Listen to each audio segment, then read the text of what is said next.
নমস্কার, দুপুর 12টা খবর দিন নিয়ে আমি অতনু রয়েছি আপনার সঙ্গে। মুর্শিদাবাদের বেলডাঙ্গার ছবি দেখাতে হবে আপনাদের, তার কারণ জাতীয় সড়ক জুড়ে অবরোধ চলছে, বিক্ষোভ চলছে, ট্রেন আটকে অবরোধ করা হচ্ছে। দেখুন সেই ছবি।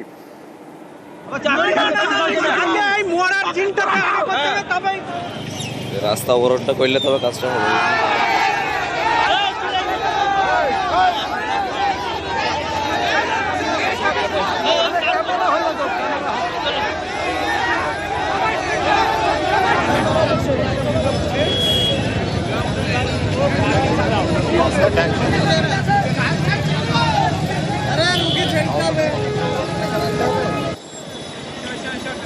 কিন্তু কেন কেন এই আগুন, কেন এইভাবে ভাঙচুর, কেন অবরোধ, কি হয়েছিল? বেলডাঙ্গার মানুষের দাবি, ভিন রাজ্যে ঝাড়খণ্ডে কাজ করতে গিয়েছিলেন, বাংলায় কথা বলেছেন বলে নাকি মেরে ঝুলিয়ে দেওয়া হয়েছে। প্রণব রয়েছে সরাসরি আমার সঙ্গে। প্রণব, কি অভিযোগ? কেন কেন এভাবে বেলডাঙ্গায় জাতীয় সড়ক অবরোধ করে বিক্ষোভ দেখানো হচ্ছে? দেখো, যুবক আলাই শেখ দীর্ঘদিন ধরে ঝাড়খণ্ডে ফেরির কাজ করে এবং গত 7 বছর ধরে সে ওই এলাকাতে কাজ করে এবং সে বাংলাদেশি বলে ওই এলাকার মানুষজন কিন্তু বারে বারে তাকে হুমকি দিচ্ছিল বলে পরিবারের অভিযোগ।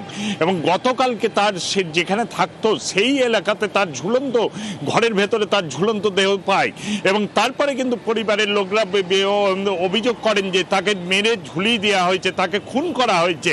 এবং এর আগেও আমরা একাধিকবার দেখেছি মুর্শিদাবাদে যে ভিন রাজ্যে পরিযায়ী শ্রমিকরা কাজ করতে যাচ্ছে, বারে বারে তাদেরকে মারধর খুনের মতন ঘটনা ঘটেছে। আলাই শেখের মতো ওই যুবককেও খুন করা হয়েছে বলে কিন্তু পরিবারের অভিযোগ। এবং তাকে বেশ কিছুদিন ধরে তাকে হুমকি দেওয়া হচ্ছিল, তাকে বাড়ি ফিরে যাওয়ার জন্য তাকে বারে বারে বলা হচ্ছিল। এবং সে ভারতীয় নয়, বাংলাদেশি, এবং তার কাছে যথেষ্টভাবে প্রমাণ ছিল, আধার কার্ড, ভোটার কার্ড। একাধিকবার তারা কিন্তু ওই এলাকার যুবকদেরকে দেখিয়েছিল, তারপরেও কিন্তু মানুষজন কিন্তু মানতে চায়নি এবং সেই কারণে কিন্তু এই ঘটনা ঘটেছে বলে কিন্তু পরিবারের পক্ষ থেকেও অভিযোগ। প্রণব, সঙ্গে থাকো।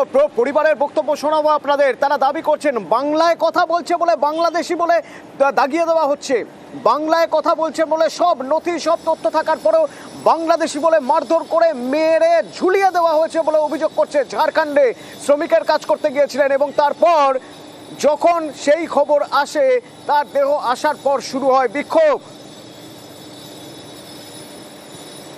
আমাদেরকে যেখানে যাচ্ছে আমরা খেটে খেতে পারবো না, বাইরে বিদেশে আমাদেরকে গেলে আমাদেরকে ধরে মারবে, মেরি ফেল দেবে একের পর এক, আমাদের অত্যাচার।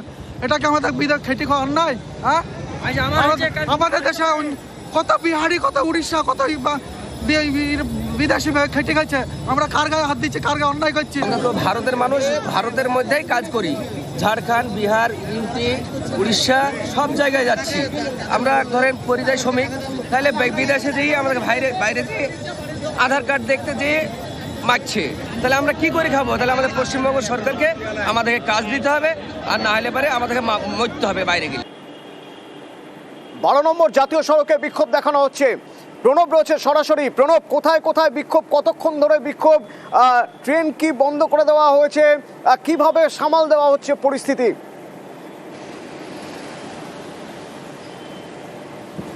দেখো, মৃত আলাই শেখের দেহ বেলডাঙ্গাতে পৌঁছাতেই ক্ষোভে ফেটে পড়েন এলাকাবাসীরা, কারণ বারে বারে এই ঘটনা তারা মেনে নিতে পারছে না। এবং আজ সকালে যখন ঝাড়খণ্ড থেকে তার দেহ ফিরে আসে, সেই দেহ রেখে কিন্তু বিক্ষোভ দেখাতে শুরু করেন এবং 12 নম্বর জাতীয় সড়কে রীতিমতন আগুন জ্বালিয়ে, টায়ার জ্বালিয়ে কিন্তু সেই বিক্ষোভ শুরু হয়। এবং এই 12 নম্বর জাতীয় সড়ক হচ্ছে উত্তরবঙ্গ এবং দক্ষিণবঙ্গের মধ্যে যোগাযোগের সেই মেন রাস্তায়, তার ফলে তীব্র যানজটের সৃষ্টি হয়ে রয়েছে এবং এলাকাবাসী এবং একাধিক ট্রেন কিন্তু আটকে যায়। তোমার লালগোলা শিয়ালদা ডাউন ট্রেন যেরকম তোমার ভাপ্তার কাছে আটকে দেওয়া হয়েছে এবং রেজিনগর পলাশিতেও একাধিক তোমার প্যাসেঞ্জার ট্রেন আটকে রয়েছে। এবং এলাকার বিক্ষোভকারীদের দাবি যে এইভাবে বারে বারে পরিযায়ী শ্রমিকরা কেন আক্রান্ত হবে, তার একটা বিহিত চাই। রাজ্য সরকারের পক্ষ থেকে কিছু একটা ব্যবস্থা করুক এবং যারা এই ধরনের ঘটনা ঘটাচ্ছে তাদের দৃষ্টান্তমূলক শাস্তি দেওয়া হোক। এবং এলাকাতে গিয়েছেন কংগ্রেস নেতা অধীর রঞ্জন চৌধুরী, তিনিও কিন্তু মানুষের কাছে আহ্বান জানাচ্ছেন। সেই ছবি একবার দেখাতে চাইবো। ধন্যবাদ প্রণব। জাতীয় সড়কে বিক্ষোভ, তার জন্য ভোগান্তিতে যাত্রীরা। একাধিক গাড়ি, বাস আটকে পড়ে, অ্যাম্বুলেন্স আটকে পড়ে, অতিরিক্ত পুলিশ সুপার পৌঁছান এবং প্রাক্তন কংগ্রেস সাংসদ অধীর চৌধুরী পৌঁছে যান ঘটনাস্থলে।